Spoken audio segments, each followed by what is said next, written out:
জয়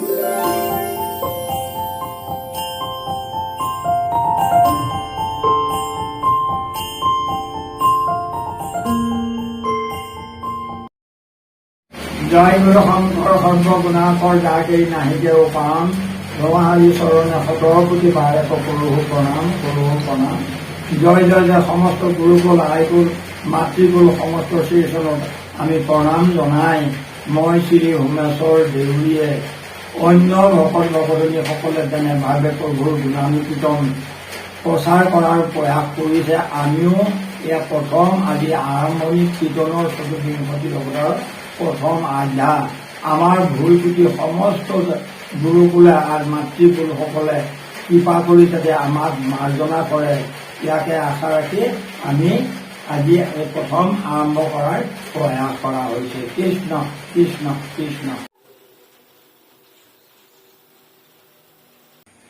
গুৰু কৃষ্ণ কৃষ্ণ কৃষ্ণ। শ্ৰীমন্ত শংকৰ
নারায়ণ চৈব নরোত্তমম দেবীং সরস্বতীং চৈব ততো জয় মুদীরয়ে মুখং করোতি বাচলং পঙ্গো লঙ্ঘয়তে গিরিম যাতে কৃপাতমহং বন্দে পরমানন্দ মাধবম মাধবম মাধবম।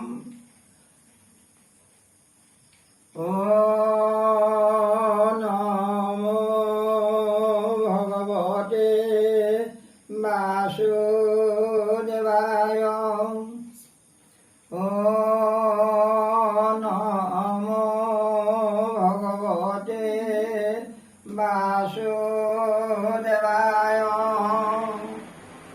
ও নমো ভগবতে বাসুদেবায়।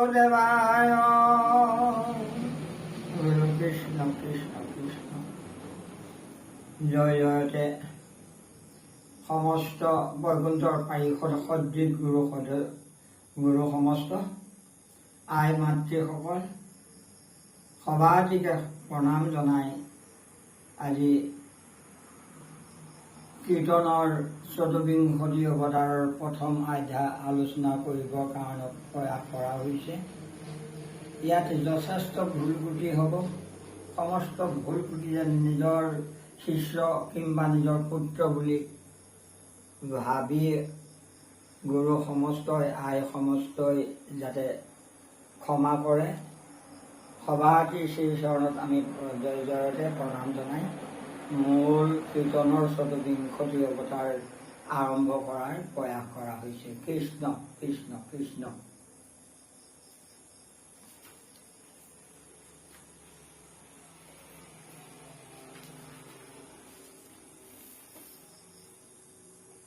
কৃষ্ণ।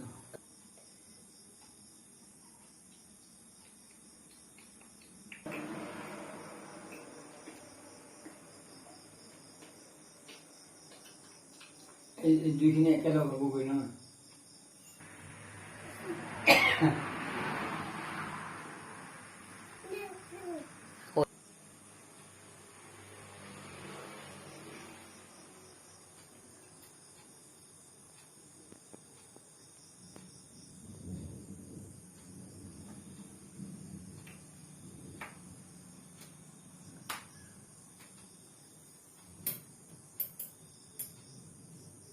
কৃষ্ণ কৃষ্ণ চতুৰ্বিংশতি অৱতাৰ বৰ্ণন প্ৰথম কীৰ্তন ঘোষা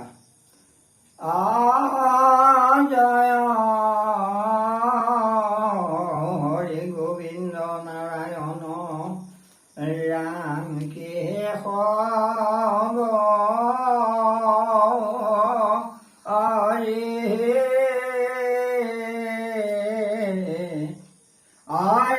ৰাম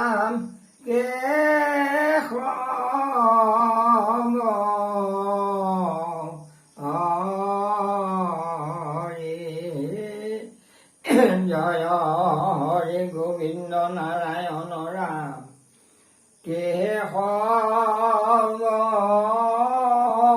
হৰি ৰাম ৰাম কেশৱ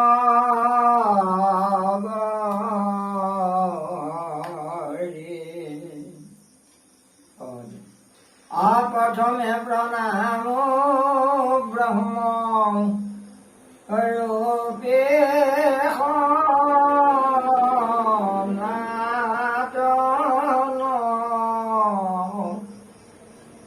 সৰ্বঅৱতাৰ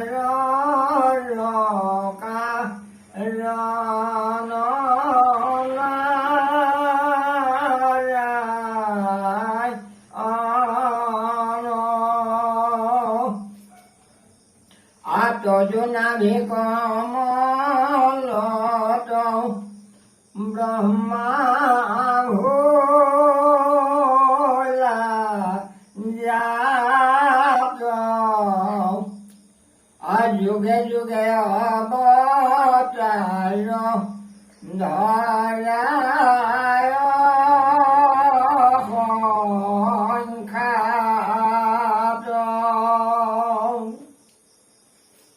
মৎস্যৰূপে অৱতাৰ ভৈলা প্ৰথমত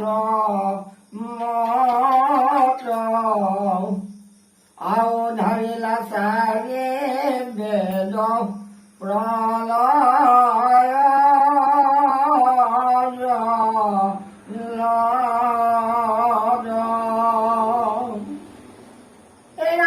সত্যব্ৰত ৰাজা কদে খালা নিজ মায়া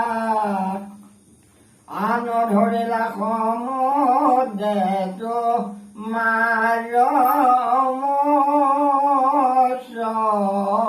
কায়া কৃষ্ণ কৃষ্ণ হে গুৰু সমস্ত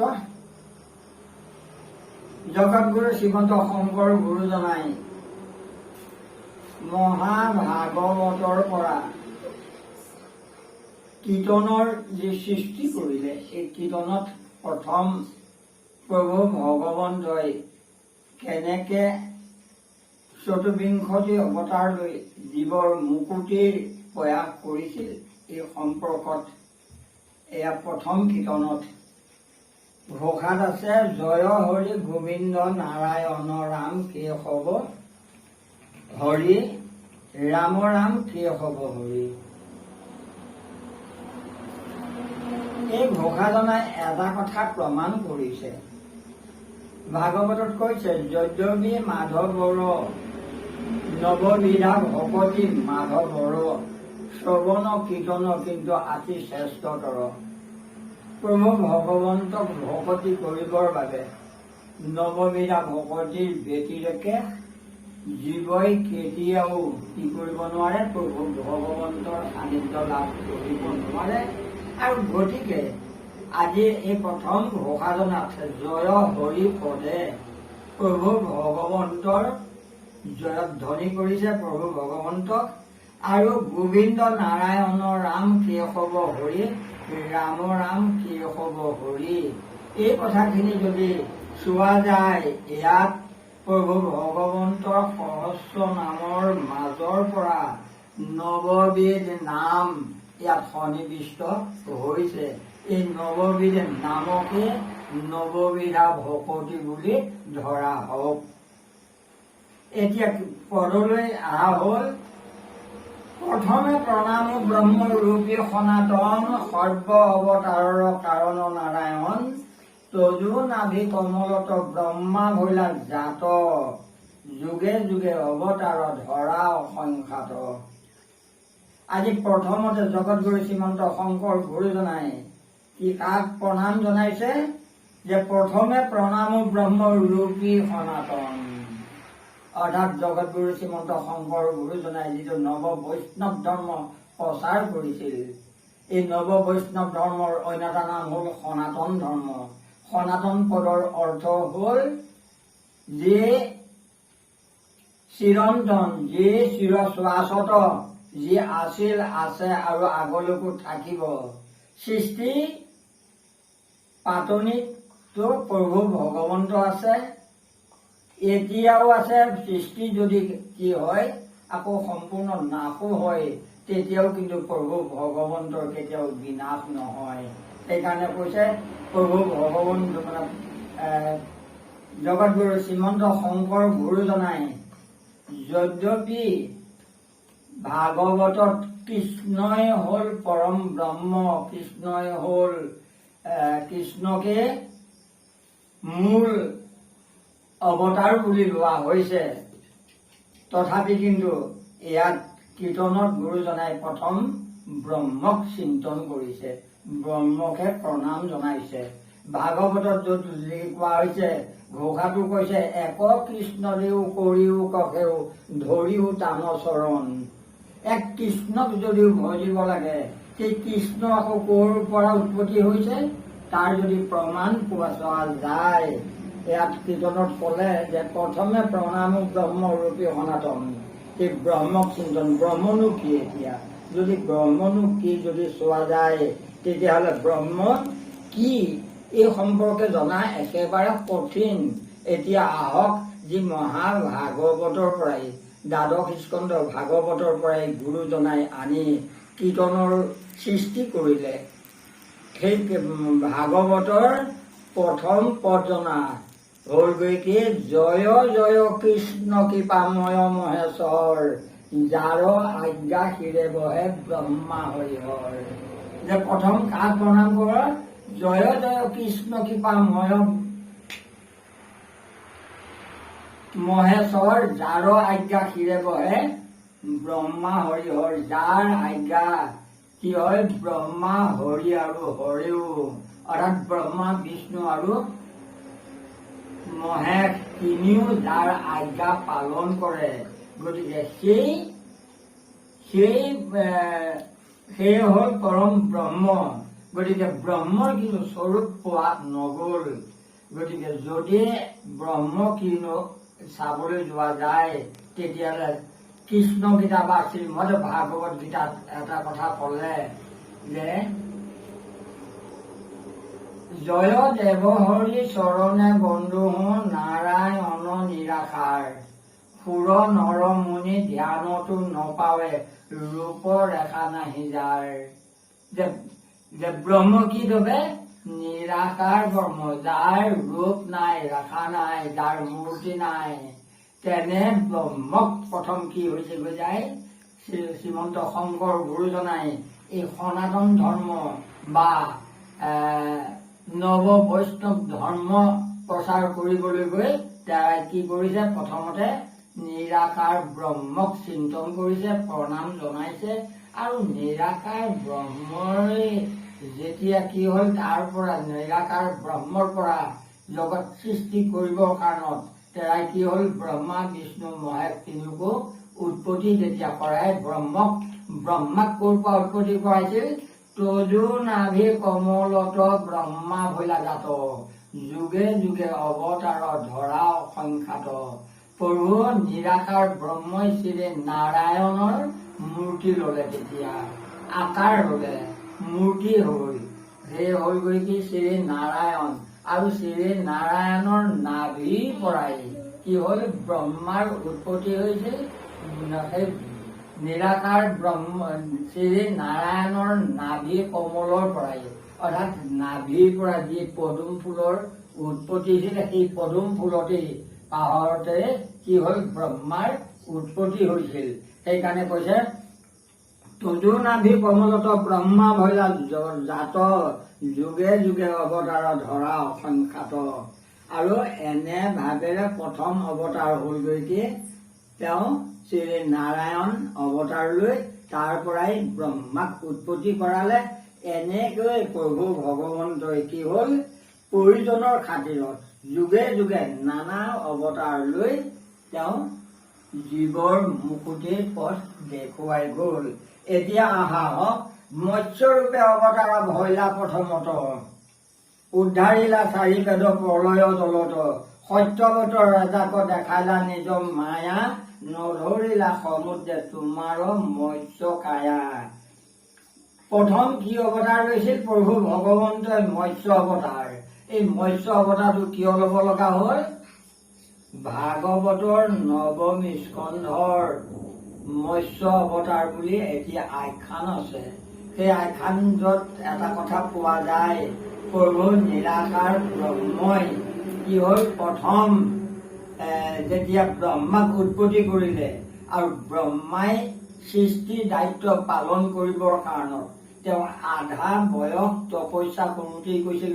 অৰ্থাৎ প্ৰভু ভগৱন্তৰ আজ্ঞা কেনেকে পালন কৰা হ'ব এই কথাটো চিন্তা কৰি তেওঁৰ আধা বয়স তেওঁ কি কৰিছিলে কৈ যায় ঘোৰ তপস্যা কৰি আছিল। এই তপস্যা কৰি থাকোঁতেই এদিনাখন ব্ৰহ্মাই চাৰিটা শব্দ অৰ্থাৎ শব্দ ব্ৰহ্ম পাইছিল। কি তপ তপ তপ তপ এই চাৰিটা শব্দ যেতিয়া পাই ব্ৰহ্মাৰ যেতিয়া তপস্যা অৰ্থাৎ ধ্যান ভংগ হৈ গ'ল। তেওঁ চকু মেলি চাৰিওফালে চালে, অথাই জলধিত তেওঁ কি কৰিছে আছে। ক'ত আছে? এপাহ পদুম ফুলৰ ওপৰত।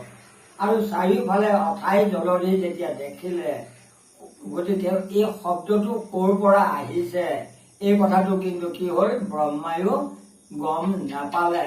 তেতিয়া তেওঁ চালে যে মই কোন? তেতিয়া দেখিলে যে মই এপাহ পদুম ফুলৰ ওপৰত আছো, যে মই ক'ৰ পৰা আহিলো। আৰু সেই পদুমৰ নলাৰ বিন্ধাইদি তেওঁ 3 বাৰ অহা যোৱা কৰিও কিন্তু পদুম ফুলৰ সেই নলাডালনো উৎপত্তি স্থলটো তেওঁ বিচাৰি নাপালে। তেতিয়া তেওঁ কি হ'ল প্ৰভু ভগৱন্তক আকৌ ধ্যান কৰিলে। নিৰাকাৰ ব্ৰহ্মই তেওঁক ক'লে যে হে ব্ৰহ্মা, তোমাক মই কি দিয়া হ'ল? আদিতে তোমাক 4 ভেদ দিয়া হৈছিল আৰু এতিয়া তোমাক মই কি দিলো? চতুশ্লোকী মহাভাগৱত দান দিলো। এই চতুশ্লোকী ভাগৱতৰ দ্বাৰা 4খন বেদ আছিল মায়াময় বেদ, সকামী ভকতি আৰু নিষ্কাম ভকতি কৰিবৰ কাৰণত নিষ্কাম ভকতিৰ ব্যতিৰেকে জীৱই কেতিয়াও গতিমুক্তি নাপায়। গতিকে তোমাক কি কৰা হ'ল যে মই এয়া চতুশ্লোকী ভাগৱত দিলো। সেই চতুশ্লোকী ভাগৱত কি আছিল? জ্ঞান বিজ্ঞান তদং ৰহস্য। ব্ৰহ্মাই এই কথাটো পোৱাৰ পিছত তেওঁৰ মনলৈ আহিল যে আদিতে মোক 4খন বেদ দিছিল। 4খন বেদ যেতিয়া তেওঁ চালে যে তেওঁ থোৱা জেগাত নাই। আৰু তেতিয়া ব্ৰহ্মাই পুনৰ আকৌ ধ্যানত বহিল। তেতিয়া প্ৰভু ভগৱন্তক ব্ৰহ্মক জনালে যে মোৰ 4খন বেদটো মোৰ এতিয়া নাই।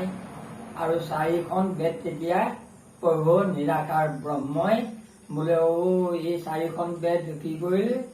অসুৰে তোমাৰ চুৰ কৰিল। ঠিক আছে, মই তাক তোমাক উদ্ধাৰ কৰি আনি দিম। গতিকে প্ৰথম অৱতাৰটোৱে হ'ল মৎস্য অৱতাৰ। আৰু মৎস্য অৱতাৰত তেতিয়া দায়ী কৰি লৈ কি হ'ল? মই মানে জলৰ মাজেদি যাব লগা কাৰণত জলত কি প্ৰাণী থাকে? মৎস্য। গতিকে মৎস্য অৱতাৰ লৈ তেৰাই কি কৰিলে গৈ যায় এই 4খন বেদ উদ্ধাৰ কৰি আনি ব্ৰহ্মাক দিলেহি। আৰু সত্যৱত ৰজাক দেখালা নিজ মায়া নধৰিলে সমুদ্ৰে তোমাৰো মৎস্য কায়া। এই চতুশ্লোকী ভাগৱত আৰু এই 4খন বেদ, চতুশ্লোকী ভাগৱত আৰু 4খন বেদ যে মৎস্য অৱতাৰৰ দ্বাৰা ব্ৰহ্মই কি কৰিছিল? আনি ব্ৰহ্মাৰ হাতত যে অৰ্পণ কৰিছিল, এই কথাটোতো কোনো নাজানে। গতিকে ভাগৱতৰ নৱম স্কন্ধত মৎস্য অৱতাৰত এই সত্যৱত নামে এজন ৰজা আছিল। অত্যন্ত তেওঁ কি হ'ল বিষ্ণু ভক্ত, আৰু বিষ্ণু ভক্ত সত্যৱত ৰজাক দেখুৱালে।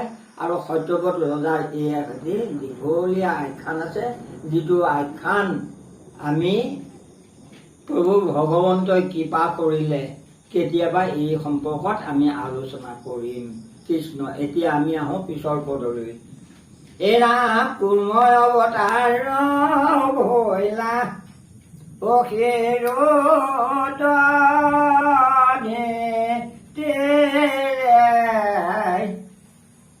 আলক্ষ প্ৰহৰৰ পথ জোৰেলা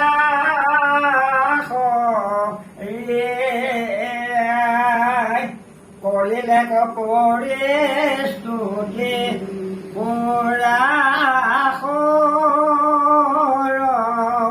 নাগে ধৰিলা মন্দৰ গিৰি প্ৰভু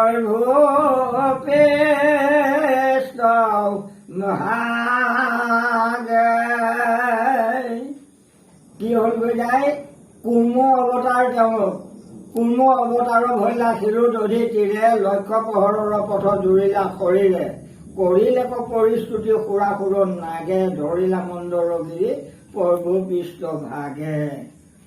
কশ্যপৰ ঔৰসত দিতি আৰু অদিতিৰ গৰ্ভত দুটা কুলৰ কি হ'ল জন্ম হ'ল। দিতিৰ ঔৰসত অসুৰকুল আৰু অদিতিৰ ঔৰসত দেৱকুল। কিন্তু এনে এটা অৱস্থা হ'ল দুয়ো কুল যিহেতুকে দুয়ো কি হ'ল সা-সতিনী মাহীমাক আৰু দেৱতাসকল হ'ল অদিতিৰ গৰ্ভে আৰু দিতিৰ গৰ্ভে হ'ল অসুৰ কুল। গতিকে দুয়ো কুলৰ মাজত অহি নকুল সম্বন্ধ হ'ল।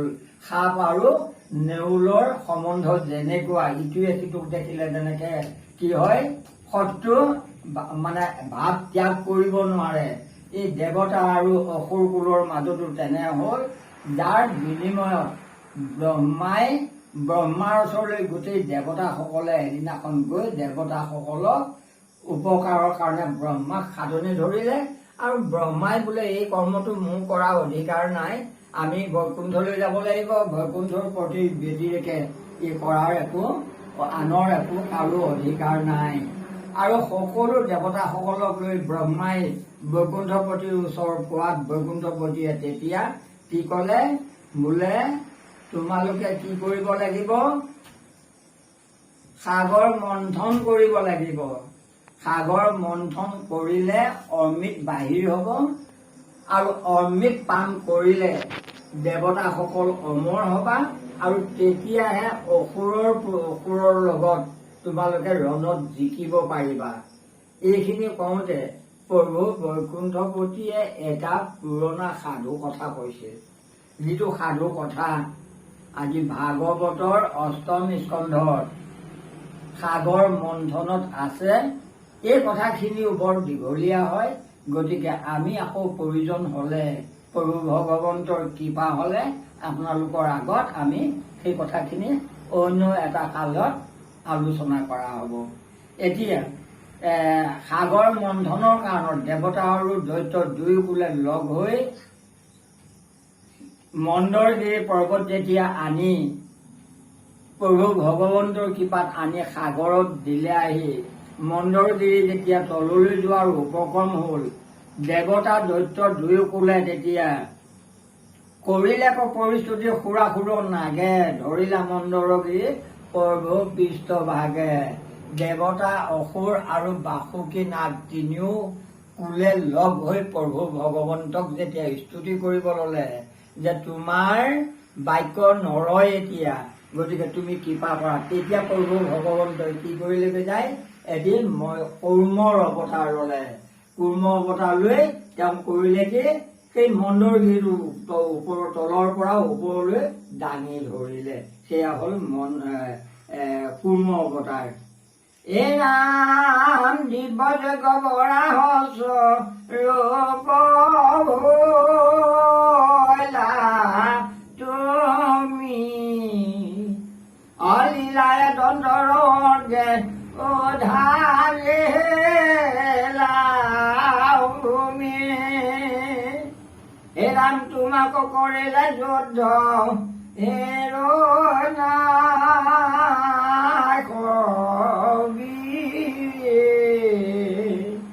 অয়পৰাশে দৈত্যক মাৰিলা দণ্ডে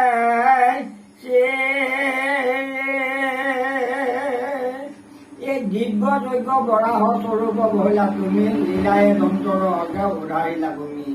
প্ৰভু ভগৱন্তই এই তৃতীয়তে হ'ল বৰাহ অৱতাৰ।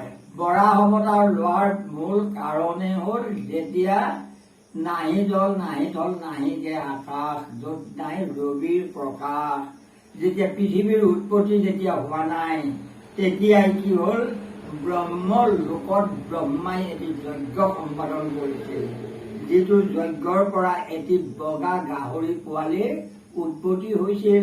আৰু সেই গাহৰি পোৱালিটোৱে পৃথিৱীক কি উদ্ধাৰ কৰিবৰ কাৰণত জলত বুৰ মাৰি সুতলপুৰৰ পৰা তেওঁৰ দাঁতৰ আগত বৰাহ মহাপ্ৰভুৱে যেতিয়া কি কৰিলে পৃথিৱী উদ্ধাৰ কৰি আনিল।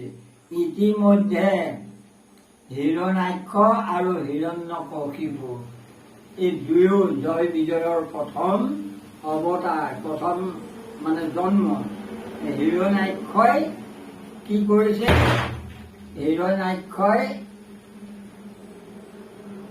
যুদ্ধ বিচাৰি ব্ৰহ্মাৰ ওচৰ পাইছিল। ব্ৰহ্মাই যেতিয়া কৈছিল যে মই তোমাৰ লগত যুদ্ধ কৰা মোৰ শক্তি নাই, গতিকে তুমি কি কৰা বৈকুণ্ঠলৈ যোৱা।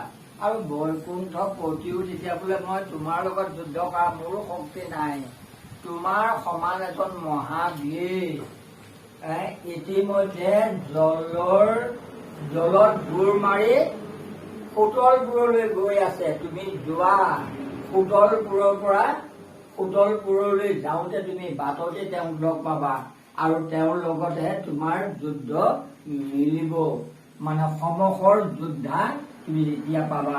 আৰু সেই হিচাপে হিৰণ্যাক্ষই যেতিয়া জলত বুৰ মাৰি যায়, মাজ বাটতে পৃথিৱী উদ্ধাৰ কৰি অনা অৱস্থাত মানে বৰাহ মহাপ্ৰভুৰ লগত ভেদাভেদি হ'ল। আৰু বৰাহ মহাপ্ৰভুক যেতিয়া তেওঁ যুদ্ধ বিচাৰিলে, সেই যুদ্ধত কি কৰিলেগৈ যায় হিৰণ্যাক্ষক, তোমাকো কৰিলে যুদ্ধ হিৰণ্যাক্ষৰ বিৰি অপৰাশে দৈত্যক মাৰিলা দান্তে চিৰি। আৰু হিৰণ্যাক্ষক কি কৰিলে প্ৰভু বৰাহৰূপী মহাপ্ৰভুৱে দাঁতেৰে চিৰাচিৰ কৰি তেওঁক বধ কৰিল। এই কথাটোকে যদি বিশ্বৰ আৰু যদি আমি আধ্যাত্মিক দিশত চাওঁ, তেতিয়াহ'লে আমাৰ পিতৃয়ে হ'ল সেই বৰাহৰূপী পিতৃ, মানে বৰাহ মহাপ্ৰভুৱে যেনেকে দাঁতৰ আগত পৃথিৱী উদ্ধাৰ কৰি আনিছিল, আমাৰো এই দেহাটো পিতৃৰূপী বৰাহৰ দ্বাৰা তেওঁৰ দাঁতৰ আগত আমাৰো এই দেহ পৃথিৱীখন উদ্ধাৰ কৰিছিল, উদ্ধাৰ পাইছিলোঁ, যাৰ কাৰণত নেকি আমি এটি দেহা পোৱা হ'ল। কৃষ্ণ আমি আহক পিছৰ পদলৈ। এই নাম আদি দত্ত হিৰণ্যক শিপু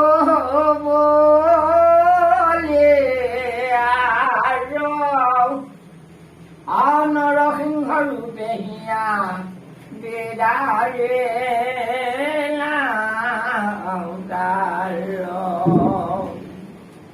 অকৰিলা নিৰ্ভয় পাইলা অতি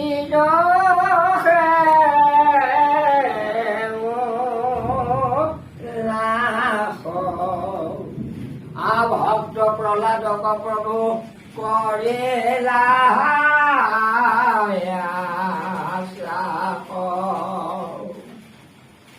হিৰণ্যাক্ষ আৰু হিৰণ্যকশিপু দুয়ো ভাই ককাই হিৰণ্যাক্ষক বৰা মহাপ্ৰভুৱে দাঁতেৰে চিৰি বধ কৰিল আৰু তেওঁৰ ভাতৃ হিৰণ্যকশিপু থাকি গ'ল। আৰু সেইদিনাখনৰ পৰাই ভাতৃ ভৰিক য'তে পাম মই ত'তে কি কৰিম, মোৰ ভাতৃ ভৰিৰ মই প্ৰতিশোধ ল'ম, ভাতৃ ভৰিক মই বধ কৰিহে এৰিম। এই বুলি ভাবি হিৰণ্যকশিপুৰে কি কৰিলেগৈ যায়, তেওঁ প্ৰভু ভগৱন্তক বিচাৰি ফুৰা অৱস্থাটোতে তেওঁৰ ঔৰসে কয়াধুৰ গৰ্ভত ভক্ত প্ৰহ্লাদৰ জন্ম হ'ল, কিতাপী হ'ল। আৰু সেই তেওঁ কয়াধুৰ গৰ্ভত তেওঁ বীজ ধাৰণ কৰি তেওঁ কি কৰিলেগৈ যায়, তেওঁ তপস্যা কৰিবলৈ গ'ল, যাতে মোক কোনো বধ কৰিব নোৱাৰ। এই তপস্যা কৰিবলৈ যোৱাৰ অৱস্থাত তেওঁ হিৰণ্যকশিপুৰে তপস্যা কৰি থকা অৱস্থাতে ইতিমধ্যে দেৱতাৰ ৰজা ইন্দ্ৰই দেখিলে যে দেৱতাৰ ৰজা ইন্দ্ৰই দেখিলে এই সুযোগতে মই যদি কি কৰিব পাৰোঁ, মই যদি কয়াধুৰ গৰ্ভত থকা হিৰণ্যকশিপুৰৰ সন্তানটিক যদি বধ কৰিব পাৰোঁ, তেতিয়াহ'লে দৈত্যকলৈ নাশ কৰা হ'ব। এই বুলি কৰিলে কি কয়াধুক তেওঁ হৰণ কৰি লৈ গুচি গ'ল। এই কথাটো নাৰদে গম পোৱাৰ লগে লগে নাৰদে আহি কয়া ইন্দ্ৰৰ হাতৰ পৰা কয়াধুক উদ্ধাৰ কৰিলে। নাৰদে আহি ইন্দ্ৰক ক'লে যে হে দেৱতাৰ ৰজা ইন্দ্ৰ, তুমি এনে গৰিহিত কৰ্ম কৰিব ওলাইছা, যাৰ গৰ্ভত মহাভাগৱত আছে। এই মহাভাগৱতক তুমি যদি বধ কৰা, তেতিয়াহ'লে তোমাৰ কি হ'ব জানানে? গতিকে এইটো তুমি আশা বাদ দিয়া, কয়াধুক মোৰ হাতত অৰ্পণ কৰা। আৰু নাৰদৰ কথা মতে যে ইন্দ্ৰয়ো কয়াধুক দিলে আৰু কয়াধুক নি নাৰদে তেওঁৰ আশ্ৰমত ৰাখিলেগৈ। কিন্তু য'ত নেকি কি হয়, 10 মাহ 10 দিনত তেওঁ জন্ম পাব লাগে। কিন্তু নাৰদৰ ইচ্ছা 12 বছৰ কাল গৰ্ভ ধাৰণ কৰি থাকিল। তাৰ পিছতহে প্ৰহ্লাদৰ জন্ম হ'ল। আৰু প্ৰহ্লাদ যেতিয়া জন্ম হ'ল, প্ৰহ্লাদ যেতিয়া 5 বছৰ বয়স, এই বয়সতে কি কৰিলেগৈ যায়, হিৰণ্যকশিপুৰৰ ইমান অত্যাচাৰ কৰিব ল'লে, ইমান শাস্তি দিলে। সন্তানৰ ওপৰত সেইখিনিতে কীৰ্তনত সন্তানৰ ওপৰত কৰিছিল। হিৰণ্যকশিপুৰৰ প্ৰহ্লাদৰ ওপৰত কৰা অত্যাচাৰ ৰোধ কৰিবৰ কাৰণত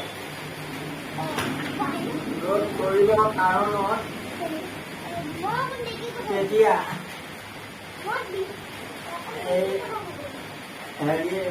ৰোধ কৰিবৰ কাৰণত হিৰণ্যকশিপুৰক সন্তানৰ ওপৰত কৰিছিল, বৰুণৰ পাশে বান্ধি থৈও কত কাল, আপোনাৰ বয়স হ'লে বুদ্ধি হব ভাল। গতিকে কিন্তু কি হৈ গৈ যায়, হিৰণ্যকশিপুৰে তেওঁৰ পিতৃয়ে এনেকুৱা উগ্ৰ শাস্তি দিলে, যাৰ বিনিময়ত তেওঁ হিৰণ্যকশিপুৰে প্ৰহ্লাদক তেতিয়া প্ৰশ্ন কৰিছিল যে তোৰ ভগৱানটো ক'ত আছে, তোৰ বিষ্ণু ক'ত আছে, মই দেখুৱা দে, তাক মই সুখেৰে নিওঁ, তাক বধ কৰিম। তেতিয়া তেওঁ এই স্তম্ভটো দেখুৱাইছিল যে মোৰ প্ৰভু ইয়াতে আছে। আৰু এক ঢকা মাৰি সেই স্তম্ভটো ঠান কৰি দিয়াৰ লগে লগে তাৰ পৰাই নৃসিংহ মহাপ্ৰভুৰ বাদ হ'ল। আৰু নৃসিংহ মহাপ্ৰভুৱে পাই কি কৰিলে যায়, নৃসিংহ মহাপ্ৰভুৱে হিৰণ্যাক্ষক বধ কৰিলে। এতিয়া আমি পিছৰ পদলৈ, শেষৰ পদলৈ আহোঁ। বামন স্বৰূপে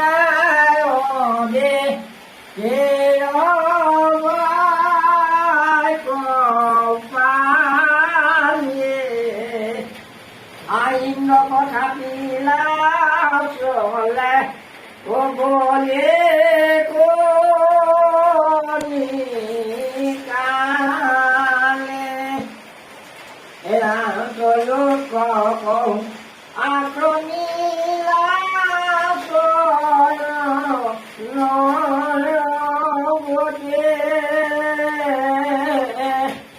কত পাৰো গঙ্গা ভোলাও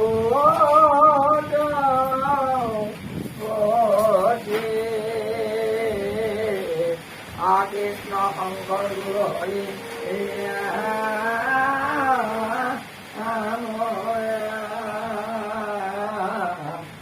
হৰি ৰাম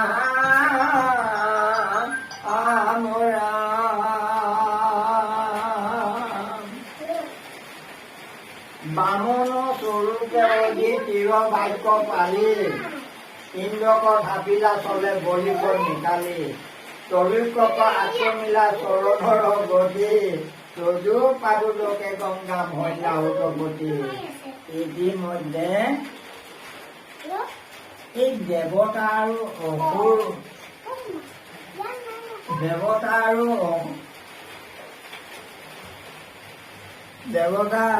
অসুৰ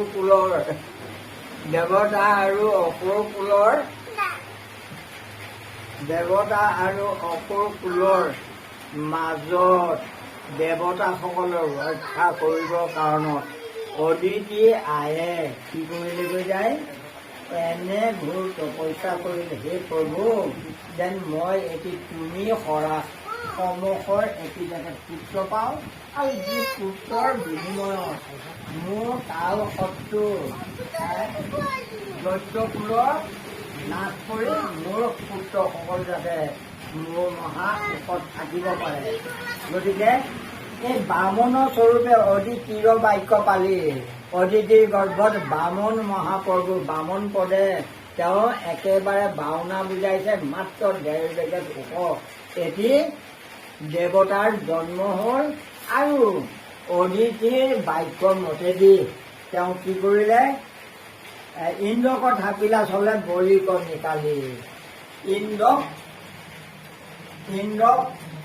ভাবিবৰ কাৰণত অৰ্থাৎ ইন্দ্ৰক হেৰুৱা ৰাজ্য পুনৰ ঘূৰাই দিবৰ কাৰণত বলিক অঁতৰাৰ প্ৰয়াস কৰি একেকোবে স্বৰ্গ পালেগৈ যায় আৰু স্বৰ্গত যাই কৰি লৈ বলিয়ে যেতিয়া ৰাজ সিংহাসনত বহি আছিল বামন মহাপ্ৰভুক দেখা পাই বলিয়ে তেতিয়া কি কৰিছিল যে হে বামন বাওনা বিপ্ৰ তুমি কি বিচাৰি আহিছা কোৱাচোন নিশ্চয় তুমি কিবা দান বিচাৰি আহিছা তেতিয়া বামন মহাপ্ৰভুৱে কি কৰিছিল যে মই এটি দান ভিক্ষা মাগিবৰ কাৰণে আহিছো কি দান কি তুমি কি বিচাৰা বোলে মোক অন্য একো নালাগে মোক মাত্ৰ 3 পদ ভূমি লাগে তেতিয়া মানে বলিয়ে তাচ্ছিল্য কৰি কৈছিল মই 3 তলিকৰ অধিপতি তুমি মাত্ৰ 3 খোজ ভৰি মাটি বিচাৰিছা ভূমি বিচাৰিছা গতিকে নহয় মোক লাজ নিদিবা তুমি যদি বিচৰা স্বৰ্গকে দিম তুমি বিচৰা যদি তুমি মৰ্ত্যখন লাগে মৰ্ত্যকে দিম যদি পাতাল লাগে পাতালকে পুতলবোৰকো মই লাগে দিম তুমি কি বিচৰা বিচাৰা কিন্তু তেতিয়া কি কৰিলে যায় বোলে নহয় মোক মাত্ৰ 3 পদ ভূমি লাগে আৰু এই কথাটোত শুক্ৰাচাৰ্যই কি হৈ গৈ যায় শুক্ৰাচাৰ্যই বুজি পাইছিল যে এওঁ সাধাৰণ ব্ৰাহ্মণ নহয় এওঁ মায়া কৰি আহিছে এওঁৱেই পৰম প্ৰভু ভগৱন্ত আৰু বলিক তেওঁ মানে কি কৰিছিল বলিক তেওঁ বাধা দিছিল নামানিলে আৰু বলিৰ পত্নী মহাসতীকো আইকো আয়ু মহা বাধা দিয়াৰ পিছতো তেওঁ নামানিলে বোলে নহয় মই যি বাক্য দিলোঁ সেই বাক্য মই কেতিয়াও লংঘন নকৰোঁ সেই বাক্য লংঘন নকৰোঁ গতিকে মই কি কৰিম মই তেওঁক 3 পদ ভূমি দিম বুলি কৈছোঁ দিমেই গতিকে কি হ'ল ইন্দ্ৰক ধাপিলা চলে বলিক নিকালি তলিকক আক্ৰমিলা চৰণৰ গতি তদু পাদু লোকে গংগা ভৰিলা উদপুতি। এই বামন মহাপ্ৰভু কিহৰ কাৰণত অৱতাৰ ললে? বামন মহাপ্ৰভু অৱতাৰ লোৱাৰ দুটা উদ্দেশ্য। এক নম্বৰ উদ্দেশ্যটো হ'ল, এইটোৱে হ'ল মুখ্য উদ্দেশ্য। মুখ্য উদ্দেশ্যটো হ'ল গৈ কি? বৈকুণ্ঠৰ গংগা স্বৰ্গলৈ নমাই অনা, এইটো হ'ল মুখ্য উদ্দেশ্য। আৰু গৌণ উদ্দেশ্যটোৱে হ'ল গৈ কি? বলিক সুতলপুৰলৈ পঠাই, প্ৰাণে বধ নকৰি সুতলপুৰলৈ পঠাই দেৱতা ইন্দ্ৰ সহিতে সমস্ত দেৱতাকুলক ৰক্ষা কৰা। আৰু সেইমতেদি কি হ'ল? মানে যেতিয়া প্ৰথম পদ বোলে তুমি পদ লোৱা, এতিয়া এই প্ৰথম পদ ক'ত দিলে? পৃথিৱী আৰু পাতাল এই গোটেইখিনি তেওঁ আজৰি মানে সামৰি ল'লে। দ্বিতীয় পদত যেতিয়া কি হ'ল? স্বৰ্গ। দ্বিতীয় পদত স্বৰ্গখন তেওঁ গোটেই আৱৰি ল'লে।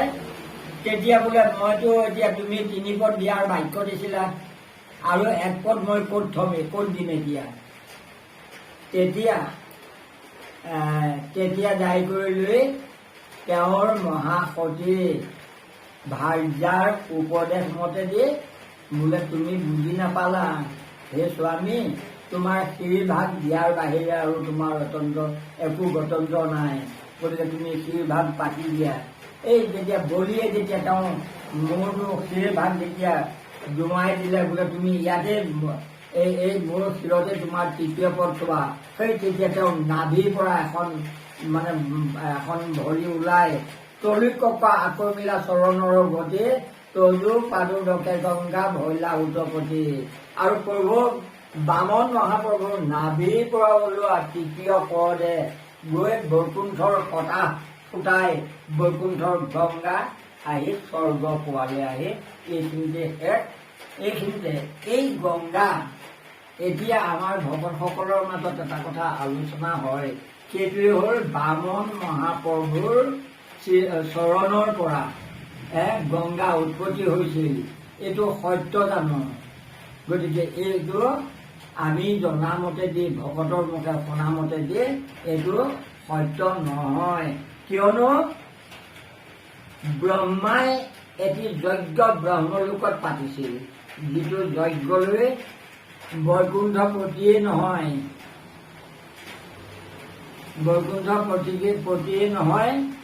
সমস্ত দেৱতাসকলক মাতিছিল। শিৱকো নিমন্ত্ৰণ দিছিল। আৰু তাত শিৱৰ তাণ্ডৱ নৃত্য কৰোঁতে বৈকুণ্ঠপতিয়ে শিৱৰ তাণ্ডৱ নৃত্যত ইমান মোহিত হ'ল, আৰু যাৰ বিনিময়ত তেওঁ গোটেই দেহাটো আনন্দত, গোটেই দেহাৰ ঘামি গ'ল।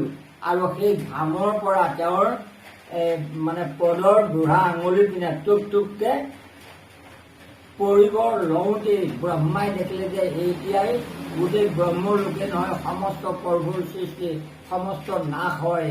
গতিকে কি কৰা হওক, ইয়াক যদি ধাৰণ কৰি ৰাখিব পৰা নহয়, তেতিয়াহ'লে প্ৰভুৰ সমস্ত সৃষ্টি নাশ হ'ব। এইবুলি তেওঁ কমলুণ্ডত সেই গংগা জল অৰ্থাৎ বৈকুণ্ঠপতি প্ৰভু ভগৱন্তৰ দেহৰ পৰা ওলোৱা ঘামৰ পৰা উৎপত্তি সেই গংগা এই বামন মহাপ্ৰভুৱে মাত্ৰ বৈকুণ্ঠৰ পৰা স্বৰ্গলৈ নমোৱাৰহে এই প্ৰয়াস কৰিছিল। আৰু ইয়াৰ পিছত মতলৈ কেতিয়া আহিছিল? ভগীৰথে সগৰৰ 60,000 পুত্ৰক উদ্ধাৰ কৰিবৰ কাৰণত ভগীৰথে কি কৰিলে? গংগা নমাই আনিলে। আৰু সেই গংগাৰ শিৱৰ কৃপাত তেওঁৰ জটাত ধৰি ৰাখি এটা ধাৰ পৃথিৱীত বোৱাই দিলে। তেতিয়াৰ পৰাহে পৃথিৱীটো গংগা আহি পৰিল। গতিকে সেই গুৰু সমস্ত আজিয়ে এই চতুৰ্বিংশতি অৱতাৰৰ আমি প্ৰথম আধ্যায়টো ইমানতে সমাপ্ত হৈছে।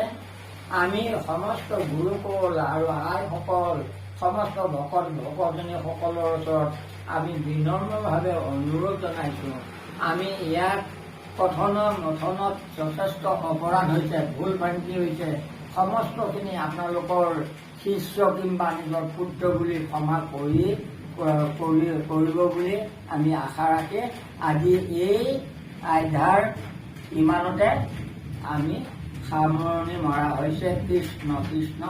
অপৰাধ বিনাশন তদনামে নাৰায়ণ জানে নামে কপিলো শৰণ নাহিকে মৰণ। অপৰাধ ক্ষমা কৰি তুমি দয়াশীল হৰি মুকৰ ৰেখা কৰিও চৰণে মুকৰ ৰেখা কৰিও চৰণে। কৃষ্ণ কৃষ্ণ কৃষ্ণ কৃষ্ণ।